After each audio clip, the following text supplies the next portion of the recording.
Welcome to our YouTube channel educational platform. আজি আমি half yearly এক্সামৰ social সায়েন্সৰ গোটেইকেইটা MCQ আলোচনা কৰিবলৈ ওলাইছোঁ। এইটো ওদালগুৰিত হৈ যোৱা হাফ ইয়াৰলি এক্সামৰ কুৱেশ্যন পেপাৰ। তেওঁলোকৰ প্ৰথমটো প্ৰশ্ন আছিলে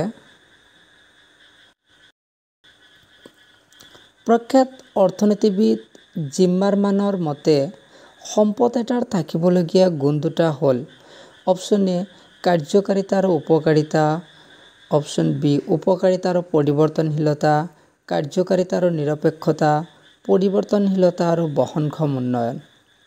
আৰু এই অপশ্যনসমূহৰ পৰা শুদ্ধ উত্তৰ হ'ব অপশ্যন এ কাৰ্যকাৰিতা আৰু উপকাৰিতা।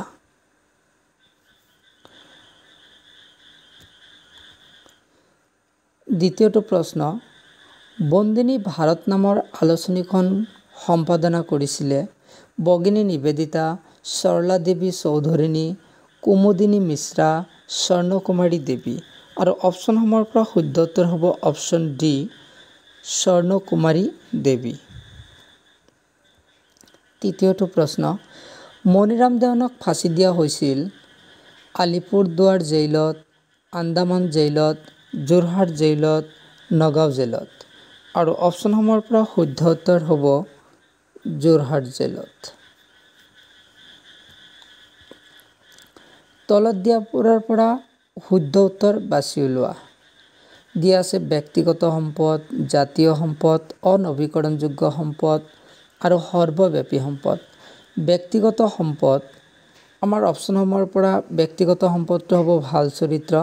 তাৰমানে অপশ্যন এৰ লগত একৰ লগত মিলিব ডি, একৰ লগত ডিত ক'ত ক'ত আছে চি আৰু ডিত আছে।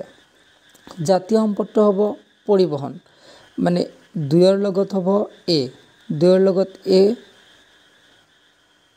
অপশ্যন ডিত আছে, গতিকে শুদ্ধ উত্তৰটো হ'ব অপশ্যন ডি।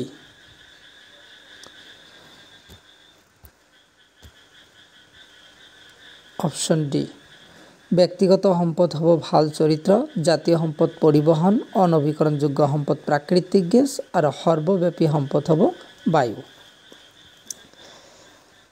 আমি নেক্সট প্ৰশ্নটোলৈ আগবাঢ়িছোঁ।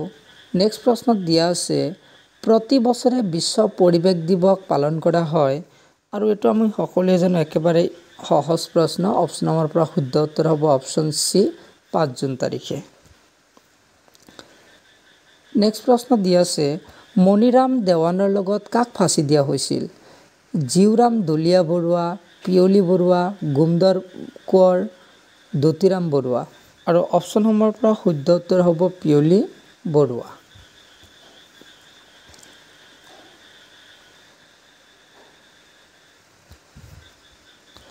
নেক্সট প্ৰশ্নটো দিয়া আছে 1931 চনত গান্ধী আৰউইন চুক্তি স্বাক্ষৰ কৰা হৈছিল। এইটো শুদ্ধ, এইটো দাবীত দিয়া আছে আৰু কাৰণ দিয়া আছে এই চুক্তি ভাৰত ত্যাগ আন্দোলনত লোৱা হৈছিল।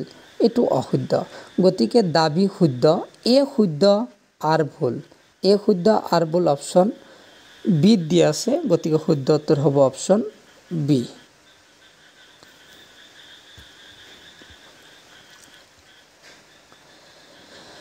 অসমীয়া ভাষা উন্নতি সাধিনী সভাই প্ৰকাশ কৰা আলোচনীখন হ'ল আৰু অপশ্যনসমূহৰ পৰা শুদ্ধ উত্তৰ হ'ব অপশ্যন চি জোনাকী।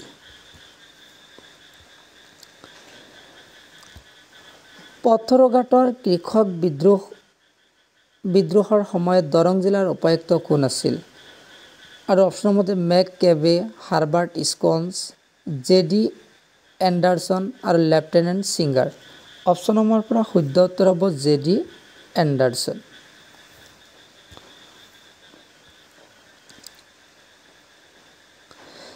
গান্ধী মহাৰাজৰ জয় শ্লোগানটো লেবাৰসকলৰ দ্বাৰা কোনটো আন্দোলনত দিয়া হৈছিল? এই প্ৰশ্নৰ উত্তৰটো মই এতিয়ালৈকে পোৱা নাই। পৰৱৰ্তী সময়ত কমেণ্ট বক্সত মই এই প্ৰশ্নৰ উত্তৰটো দিবলৈ যত্ন কৰিম। আমি পৰৱৰ্তী প্ৰশ্নলৈ গৈছোঁ।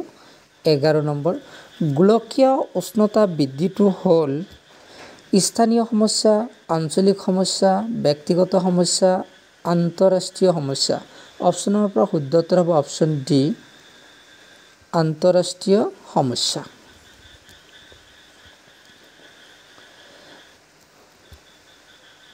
অসহযোগ আন্দোলনৰ ইতিবাচক দিশবোৰ হ'ল হাতেৰে সূতা কটা আৰু তাঁত বোৱা, হিন্দুসকলৰ মাজত প্ৰচলিত অস্পষ্টতা দূৰীকৰণৰ প্ৰচেষ্টা, মাদক দ্ৰব্য নিবাৰণ, চৰকাৰী শিক্ষানুষ্ঠান বৰ্জন।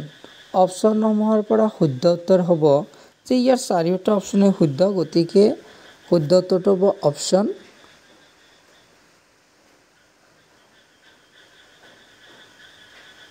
ডি।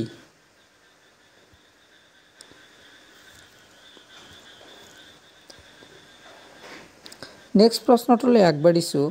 বংগ বিভাজন আইনখন তৈয়াৰ কৰিছিল Lord Curzon, Andrew Fraser, R H. Keating, Bampfylde Fuller. অপশ্যনসমূহৰ পৰা শুদ্ধ উত্তৰ হ'ব অপশ্যন বি, এণ্ড্ৰিউ ফ্ৰেজাৰ। এণ্ড্ৰি নহয়, একচুৱেলি এণ্ড্ৰু ফ্ৰেজাৰ হ'ব লাগিছিলে। এণ্ড্ৰু ফ্ৰেজাৰ বংগ আইনখন তৈয়াৰ কৰিছিল। 14 নম্বৰ প্ৰশ্নটো আছে, স্বদেশী আন্দোলনৰ সময়ত ৰবীন্দ্ৰনাথ ঠাকুৰে লিখা গীতৰ সংখ্যা আছিল 33খন, 23খন, 18খন, 22খন। অপশ্যনৰ পৰা শুদ্ধ উত্তৰ হ'ব অপশ্যন বি, 23খন। নেক্সট প্ৰশ্নটো দিয়া আছে, IUCN কেতিয়া গঠন কৰা হৈছিল? অপশ্যনসমূহৰ পৰা শুদ্ধ উত্তৰ হ'ব 1948 চনত। চেক মুদ্ৰা কি? কাগজী মুদ্ৰা, প্ৰকৃত মুদ্ৰা, বিহিত মুদ্ৰা, অবিহিত মুদ্ৰা। আৰু অপশ্যনসমূহৰ পৰা শুদ্ধ উত্তৰ হ'ব কাগজী মুদ্ৰাটো হ'ল অবিহিত মুদ্ৰা।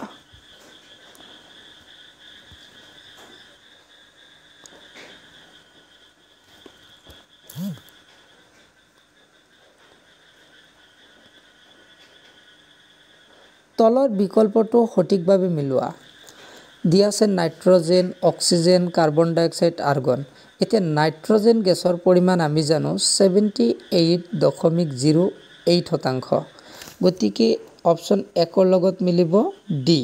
একৰ লগত ডি আছে অপশ্যন এ আৰু বিত।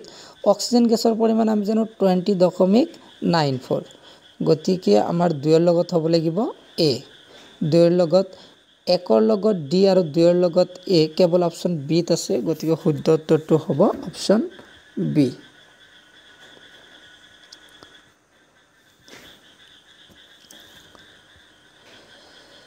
মুদ্ৰাৰ ক্ৰমবিকাশৰ পৰ্যায়বোৰ হ'ল বা মুদ্ৰাৰ ক্ৰমবিকাশৰ 5টা স্তৰ হ'ল। মুদ্ৰাৰ ক্ৰমবিকাশৰ 5টা স্তৰ আমি জানো। প্ৰথমটো হ'ল বিনিময় প্ৰথা, দ্বিতীয়টো হ'ল জন্তুমান, তৃতীয়টো হ'ল বিনিময় প্ৰথা, জন্তুমান, তাৰপিছতো হ'ব অমুদ্ৰিত ধাতুমান, ধাতু মুদ্ৰা আৰু কাগজী মুদ্ৰা। মানে উত্তৰটো হ'ব অপশ্যন ডি।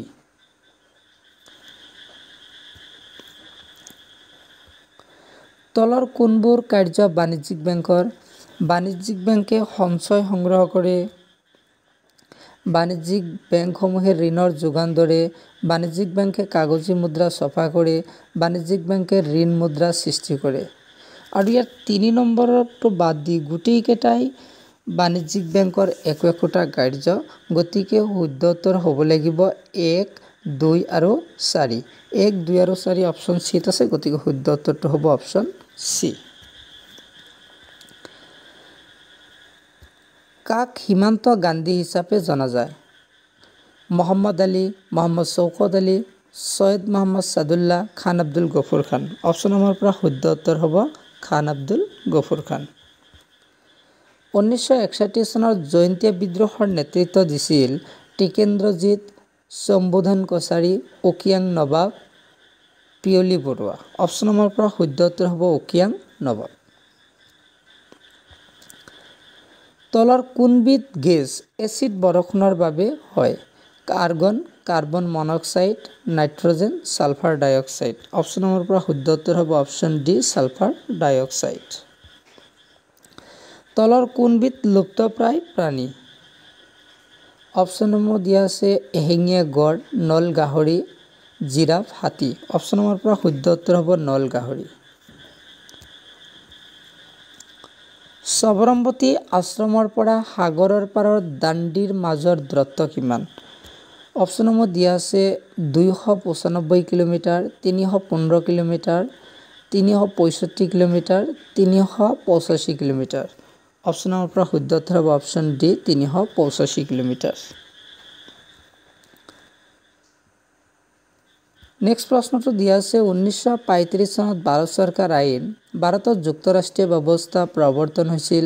সীমিত ৰূপত পৰাধীন ভাৰতবৰ্ষত সংসদীয় চৰকাৰৰ পদ্ধতি আৰম্ভ কৰিছিল। আৰু অপশ্যন নম্বৰ পৰা শুদ্ধ উত্তৰ হ'ব যে ওপৰৰ 1 আৰু 2 দুয়োটাই শুদ্ধ, গতিকে শুদ্ধ উত্তৰটো হ'ব অপশ্যন এ 1 আৰু 2 দুয়োটা শুদ্ধ। তলৰ কোনটো শুদ্ধ নহয়? অশুদ্ধটো আমি বিচাৰি উলিয়াব লাগে।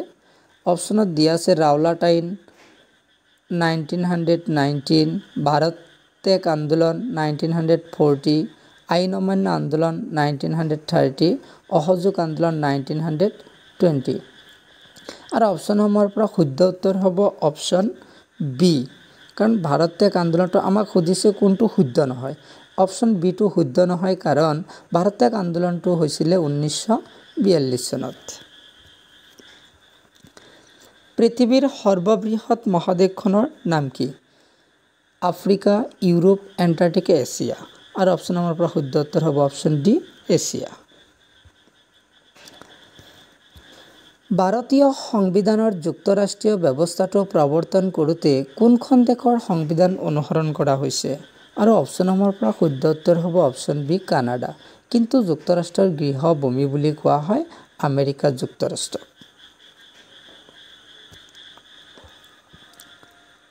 মানৱ অৰ্থনৈতিক বৃত্তিৰ 4 প্ৰকাৰৰ উদাহৰণ সঠিক ক্ৰম লিখা।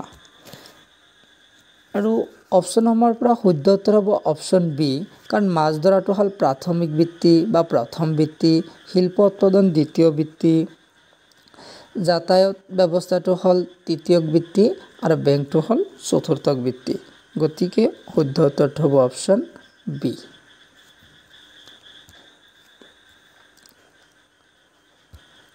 ব্ৰিটিছে অসমত আফু খেতি বন্ধ কৰাৰ ফলত কোনটো আন্দোলনৰ সূচনা হৈছিল? 1957 চনৰ বিদ্ৰোহ, ৰাইচ মিল, ফুলগুৰি ধাৱা, পথৰুঘাটৰ বিদ্ৰোহ। আৰু অপশ্যন নম্বৰ পৰা শুদ্ধ উত্তৰ হ'ব ফুলগুৰি ধাৱা, যিটো 1861 চনত সংঘটিত হৈছিল। তলত উল্লেখ কৰা কোনজন ব্যক্তি জোনাকী যুগৰ ত্ৰিমূৰ্তিৰ এজন? আমি জানো জোনাকী যুগৰ ত্ৰিমূৰ্তি হ'ল চন্দ্ৰকুমাৰ আগৰৱালা, লক্ষ্মীনাথ বেজবৰুৱা আৰু হেমচন্দ্ৰ গোস্বামী। গতিকে অপশ্যনসমূহৰ পৰা শুদ্ধ উত্তৰ হ'ব অপশ্যন এ চন্দ্ৰকুমাৰ আগৰৱালা। জালিয়ানৱালাবাগৰ হত্যাকাণ্ডৰ প্ৰতিবাদত কোনে ব্ৰিটিছ চৰকাৰে দিয়া নাইট উপাধি পৰিত্যাগ কৰিছিলে? মহম্মদ আলী জিন্না, ৰবীন্দ্ৰনাথ ঠাকুৰ, মহাত্মা গান্ধী, গোপাল কৃষ্ণ গোখলে। অপশ্যন নম্বৰ পৰা শুদ্ধ উত্তৰ হ'ব option B Rabindranath Tagore. Next প্ৰশ্নটো দিয়া আছে ভাৰতৰ কেন্দ্ৰীয় বেংকটো হ'ল ভাৰতীয় ষ্টেট বেংক, ভাৰতীয় ইউনিয়ন বেংক, ভাৰতীয় ৰিজাৰ্ভ বেংক, ভাৰতীয় ইউনাইটেড বেংক। আৰু অপশ্যন নম্বৰ পৰা শুদ্ধ উত্তৰ হ'ব অপশ্যন চি ভাৰতীয় ৰিজাৰ্ভ বেংক, যিটো গঠন কৰা হৈছিলে 1935 চনত। নেক্সট প্ৰশ্নটো দিয়া আছে কোনজন ব্যক্তি ভাৰতীয় সংবিধানৰ খচৰা কমিটিৰ সদস্য নহয়? অপশ্যনসমূহ দিয়া আছে ডক্টৰ বি আৰ আম্বেদকাৰ, তেওঁ খচৰা কমিটিৰ সদস্য আছিল। কে এম মুন্সী, তেওঁ খচৰা কমিটিৰ সদস্য আছিল। চি নম্বৰত দিয়া আছে এন মাধৱ ৰাও, তেওঁ খচৰা কমিটিৰ সদস্য আছিল। আৰু ডি নম্বৰত দিয়া আছে ডক্টৰ ৰাজেন্দ্ৰ প্ৰসাদ। ডক্টৰ ৰাজেন্দ্ৰ প্ৰসাদ খচৰা কমিটিৰ সদস্য নাছিল। গতিকে শুদ্ধ উত্তৰটো হ'ব option D doctor Rajendra Prasad.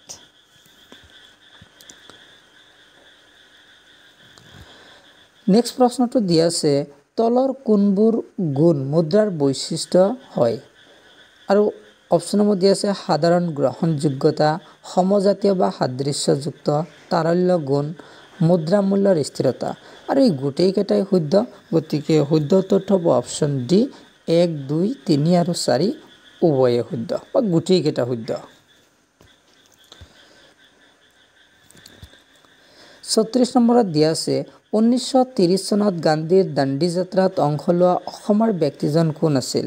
Gopinath Bordoloi, Tarunram Phukan, Liladhar Barua, Amiya Kumar Das. Option number পৰা শুদ্ধ উত্তৰ হ'ব option C, Liladhar Barua. Next প্ৰশ্নটো দিয়া আছে, পৃথিৱীৰ আটাইতকৈ ডাঙৰৰ পৰা সৰুলৈ মহাসাগৰৰ ক্ৰম কেইটা হ'ল? যে প্ৰথম আটাইতকৈ বৃহত্তম মহাসাগৰখন হ'ল প্ৰশান্ত মহাসাগৰ, আৰু প্ৰশান্ত মহাসাগৰটো বি আৰু ডিত দিয়া আছে। তাৰপিছত দ্বিতীয় নম্বৰটো হ'ল আটলাণ্টিক মহাসাগৰ, এইটোও বি আৰু ডিত দিয়া আছে। তাৰপিছতো হ'ল ভাৰত মহাসাগৰ, দক্ষিণ মহাসাগৰ, আটাইতকৈ সৰু মহাসাগৰখন হ'ল উত্তৰ মহাসাগৰ। গতিকে অপশ্যনসমূহৰ পৰা শুদ্ধ উত্তৰ হ'ব অপশ্যন বি।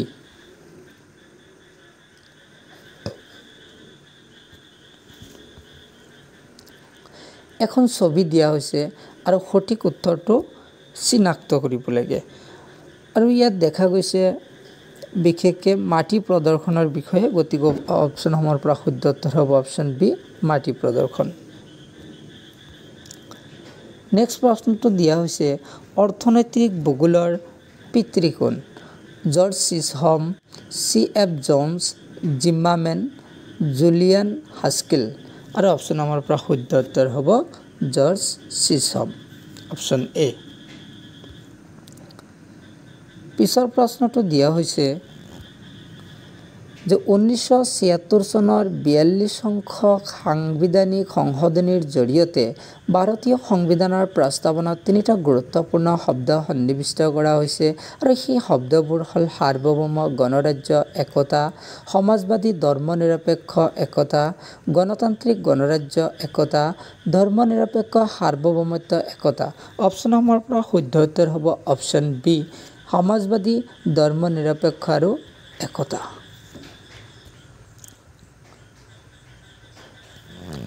নেক্সট প্ৰশ্নটো দিয়া হৈছে, পৃথিৱীৰ সৰ্বমুঠ মাটিকালি হ'ল 210 নিযুত বৰ্গ কিলোমিটাৰ, 361 নিযুত বৰ্গ কিলোমিটাৰ, 510 নিযুত বৰ্গ কিলোমিটাৰ, 410 নিযুত বৰ্গ কিলোমিটাৰ। অপশ্যনৰ পৰা শুদ্ধ উত্তৰ হ'ব অপশ্যন চি, 510 নিযুত বৰ্গ কিলোমিটাৰ। বংগভংগ পুনৰ একত্ৰিতকৰণ কৰা হৈছিল। অপশ্যনসমূহ দিয়া হৈছে 12 ডিচেম্বৰ 1911, 12 ডিচেম্বৰ 1912, 10 ডিচেম্বৰ 1914, 12 ডিচেম্বৰ 1920। অপশ্যনসমূহৰ পৰা শুদ্ধ উত্তৰ হ'ব অপশ্যন এ, 12 ডিচেম্বৰ 1911। নেক্সট প্ৰশ্নটো দিয়া হৈছে, আলোচনীবোৰৰ নাম সম্পাদকৰ সৈতে দিয়া হৈছে, আৰু শুদ্ধ উত্তৰটো বিচাৰি উলিয়াব লাগে। প্ৰথমটো দিয়া হৈছে বন্দে মাতৰম। আমি জানো বন্দে মাতৰম গীতটো ৰচনা কৰিছিলে বংকিম চন্দ্ৰ চট্টোপাধ্যায়, কিন্তু অপশ্যনসমূহত ক'তো বংকিম চন্দ্ৰ চট্টোপাধ্যায় নাই। তাৰ মানে বন্দে মাতৰম এটা সংবাদপত্ৰ বা আলোচনী আছিলে, আৰু এই আলোচনীখন সম্পাদনা কৰিছিলে অৰবিন্দ ঘোষে। গতিকে এৰ লগত হ'ব চি, এৰ লগত চি মাত্ৰ অপশ্যন এত আছে, বাকী ক'তো নাই। গতিকে শুদ্ধ উত্তৰ হ'ব option A, option A. Bande Mataram, Aurobindo Ghosh. The Dawn, the ডনটো আছিলে সতীশ চন্দ্ৰ মুখোপাধ্যায়। যুগান্তৰটো আছিলে ভূপেন্দ্ৰনাথ দত্ত, আৰু বেংগলীটো আছিলে সুৰেন্দ্ৰনাথ বন্দ্যোপাধ্যায়। নেক্সট প্ৰশ্নটো দিয়া হৈছে, IDBIৰ সম্পূৰ্ণ অৰ্থ হ'ল Industrial Development Bank of India. অপশ্যনসমূহৰ পৰা শুদ্ধ উত্তৰ হ'ব option B, Industrial Development Bank of India. তলত দিয়াবোৰৰ পৰা যুক্তৰাষ্ট্ৰীয় ব্যৱস্থাৰ বৈশিষ্ট্যবোৰ বিচাৰি উলিওৱা। দিয়া আছে সংবিধানৰ বাবে পৃথক সাংবিধানিক ব্যৱস্থা। 2 নম্বৰত দিয়া আছে দ্বৈত নাগৰিকত্ব, আৰু এই দুয়োটাই শুদ্ধ হ'ব। গতিকে শুদ্ধ উত্তৰটো হ'ব অপশ্যন চি, দুয়োটাই শুদ্ধ। আমাৰ ভাৰতবৰ্ষত যদিও যুক্তৰাষ্ট্ৰীয় ব্যৱস্থা আছে, কিন্তু আমাৰ ভাৰতবৰ্ষৰ ৰাজ্যসমূহৰ কাৰণে কোনো বেলেগ ধৰণৰ সাংবিধানিক ব্যৱস্থা নাই। আমাৰ ভাৰতবৰ্ষৰ দ্বৈত নাগৰিকত্বৰ ব্যৱস্থাও নাই। আমাৰ ভাৰতবৰ্ষ হ'ল এখন অৰ্ধ যুক্তৰাষ্ট্ৰীয় ব্যৱস্থা থকা দেশ, নাইবা ইয়াক ঢিলাযুক্ত যুক্তৰাষ্ট্ৰীয় ব্যৱস্থা বুলিও কোৱা হয়। আজি আমি এইখন ভিডিঅ'ত মুঠ ৪৫টা প্ৰশ্ন উত্তৰ আলোচনা কৰিছোঁ। পৰৱৰ্তী সময়ত আন জিলাবোৰত যি প্ৰশ্ন হ'ব সেইবিলাকো আমি আলোচনা কৰিবলৈ যত্ন কৰিম। ধন্যবাদ।